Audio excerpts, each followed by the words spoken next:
जिस वक्त इसका मुलाजिम मेरे पास आया, मैं बच्चों को स्कूल भेजकर खाना पकाने की तैयारी कर रही थी। सारा घर उल्टा पड़ा था। ढेरों काम मेरी राह देख रहे थे। खुसरो दफ्तर जाते हुए कह गए थे कि उनका एक दोस्त दोपहर का खाना हमारे साथ खाएगा। अब मामला सिर्फ खाना ही पकाने का नहीं था, बल्कि सारे घर की नोक पलक भी संवारना थी कि खातून खाना को कोई फोहड़ न कह दे। एक अकेली जान थी मेरी यहाँ के सख्त मौसम की वजह से मेरे हाथ पांव नीले हो रहे थे। मुलाजिम मिलता नहीं था। जिस वक्ती मुलाजिम की हैसियत से औरतें काम कर देती थीं, लेकिन अगर सारे वक्त के लिए रखना चाहो तो साफ जवाब मिलता, ना जी ना, ये नहीं हो सकता। मर्द हमारे घर में नहीं। आप मुल्क के डेरे पर होते हैं या शहर में, हम कैसे घर छोड़। हमारे बच्चे हैं जी, जो कहो तनख्वाह मिलेगी खुशहाल हो जाओगी। ना जी ना, अपनी तो यही जिंदगी है, यही अल्लाह की मर्जी है, बस जी ऐसे ही गुजर हो जाता है। अल्लाह का बड़ा करम है। मुल्क जी हमारा बहुत ख्याल रखते हैं। देखो भाई बीबी जैतून, घर में तेरे कुछ है नहीं, बच्चे तेरे अभी बहुत छोटे हैं, तो ठंडक में आती जाती है, बर्फ पड़ती रहती है, इसलिए तो बच्चों के साथ हमारे क्वार्टर में नाली भी ना। हम घर नहीं छोड़ सकते, लोग बातें करेंगे। हम घर से बाहर नहीं रह सकते जी, हमारी अपनी भी कोई इज्जत है। और ये बर्फ, ये तो हमें कुछ नहीं कहती, अल्लाह का बड़ा करम है जी। बीबी जैतून हमारे सर्वेंट क्वार्टर में आने के लिए बिल्कुल तैयार नहीं हुई। गर्मी, सर्दी, बर्फ और बारिश, हर हाल में सुबह मुन्ह अंधेरे उसका आना जाना लगा रहा। इस तरह सिर्फ झाड़ू और बर्तन से अब जान बच जाती थी। और ये मेरे हाथ, मैंने अपने नीले नीले सर्दी के मारे हुए हाथों को गौर से देखा। उनसे काम कैसे किया जाए। ऊपर से खुसरो ने मेहमान बुला लिया है। हाथ की तकलीफ मेरे अंदर उतर रही थी। मुलाजमीन हमारे लिए अनका थे, लेकिन सरदारों और ख्वातीन के घरों में बेदाम गुलाम थे, परे के परे मौजूद थे। और हम लोग जो यहाँ बस रहे थे, कैसे और कहाँ से मददगार बुलाएं।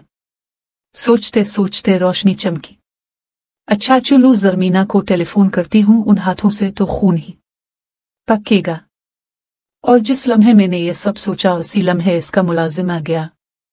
खबर की नौयत कुछ ऐसी थी कि किसी काम को हाथ लगाए बगैर में उसकी तरफ चल पड़े। जरमीना मेरी पड़ोसन थी। 2 मकान छोड़कर तीसरा मकान इसका था। मकान का है को था, एक छोटा मोटा महल था। आराइश और ज़ेबाइश की हद थी। मुलाजिम हर काम पर मामूर थे। ना शोर, ना हंगामा, ना कोई फिक्र। खूबसूरत जिंदगी और आसाइश का गहवारा लगता था वो घर। बिल्कुल रवायती अंदाज में मुलाजमीन दबे पांव चलते रहते थे, इधर से अल्फादेर, इस कमरे से इस कमरे में। मगर इस घर में था ही कौन, वो और उसके मुलाजिम आने वाले और जाने वाले उनकी खातिर हो रही हैं, उनको ठहराया जा रहा है। और खुद जरमीना के मानी सोने की सुराही के है। वो सचमुच सोने जैसी थी। खुलती हुई सुनहरी रंगत, रोशन आंखों वाली, सरोकद, खूबसूरत, खुश मिजाज, वो एक ठहरी हुई उम्र की औरत थी। शुरू में जब मैं इस महल्ले में आई थी तो इस वक्त वो जरा ज्यादा तवाना, ज्यादा खूबसूरत और निस्बतन जवान थी। और अब भी इतना ढेर सारा वक्त गुजर जाने के बावजूद उसकी शक्ल व सूरत वैसी ही पुरकशिश थी। और उसकी शख्सियत का जादू आज भी सर चढ़ के बोलता था। खामोश तबीयत, मोहब्बत करने वाली ये खातून अपने शौहर और बेटे की मोहब्बत में सरशार मुसलसल जिए जा रही थी। हम महल्ले वालों में से किसी ने शायद ही इसके मियाँ को देखा था, और बिना इसका तो सिर्फ जिक्र ही सुनने में आया था कि वो बड़ा खूबसूरत है, बहुत ही सुलझा हुआ और ज़हीन है, और कराची के सबसे अच्छे इंजीनियर नग कॉलेज में पढ़ता है। और मियाँ भी वहीं के हो रहे हैं कि बेटा वहाँ रहता है। दिल बहलावे के लिए कारोबार शुरू कर दिया, अल्लाह ने बरकत दी। वहाँ भी खुशहाली, यहाँ भी कोई कमी नहीं। वो कहा करती, बहन अल्लाह का बड़ा करम है, इसका दिया सब है हमारे पास। घर, जमीनें, गांव, दौलत, शौहर भी मोहब्बत वाला है। सफेद और सिया का मालिक बना के रखा है मुझे। बस बहन औलादा का सिख नहीं है। एक ही बेटा है, और वो भी बरसों इधर का रुख नहीं करता। मियाँ गाहे बगा है, रुख रोशन का दीदार करवा जाते हैं, लेकिन बेटा, दरअसल उसे हमारा ये पहाड़ी शहर बिल्कुल पसंद नहीं है। मियाँ भी हमारे वहीं के है कर रह गए हैं, उनसे बेटे की जुदाई सही नहीं जाती। और मुझसे ये शहर नहीं छूटता है। बेशक ये शहर छूटा है, बेटा कहता है, यहाँ पत्थर ही पत्थर हैं। पहाड़ों से सर कौन फोड़े? हाँ भाई, बेशक पत्थर ही पत्थर हैं, लेकिन दिल तो पत्थर के नहीं हैं ना उसकी तरह। देखो तो कैसी रौनक है, सब्जा, दरख्त, फूल और लहलहाते हुए खेत। और भाई फिर जैसा भी है तो अपना। और कराची रेत पर गिलजार खुला है, एक तरफ समंदर और दूसरी तरफ इंसानों का समंदर। सच मुझे तो इस शहर में जाकर घबराहट होती है, मुझे तो इसका कुछ भी अपना नहीं लगता। फिर मैं कैसे भला वहां जाकर रह सकती हूँ? और मेरा बेटा से यहाँ का कुछ भी अच्छा नहीं लगता। चलो जीता रहे। वो बेसाख्ता हंसती तो आंखों में दिए जल उठते और आवाज की झनकार ऐसी कि सुनने वाले के असाब जाग अलिफाटे थी।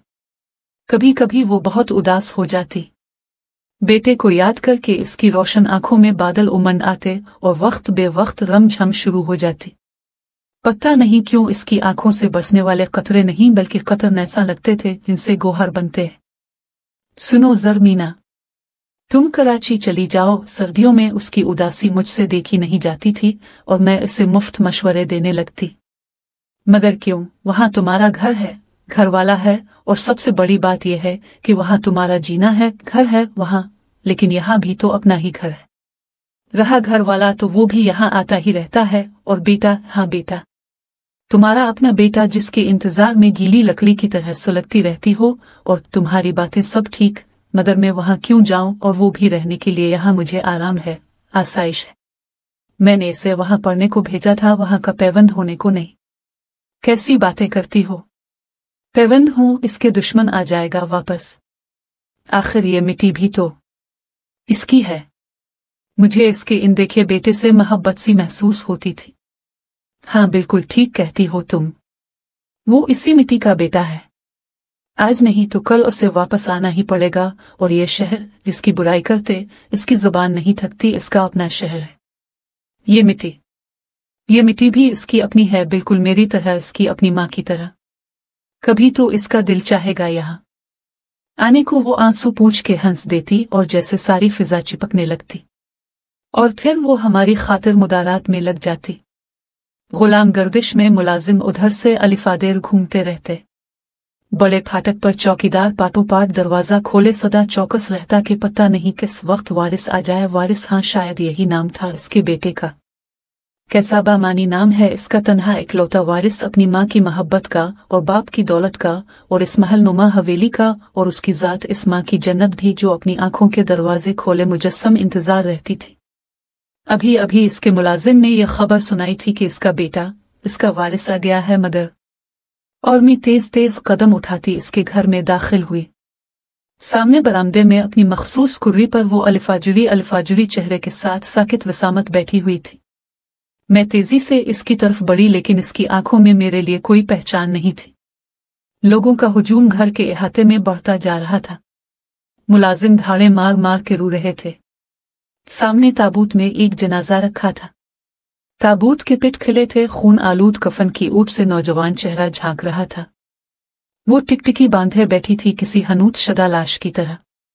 मैंने इसके कांधे पर हाथ रखा, लेकिन इसने पलट के नहीं देखा।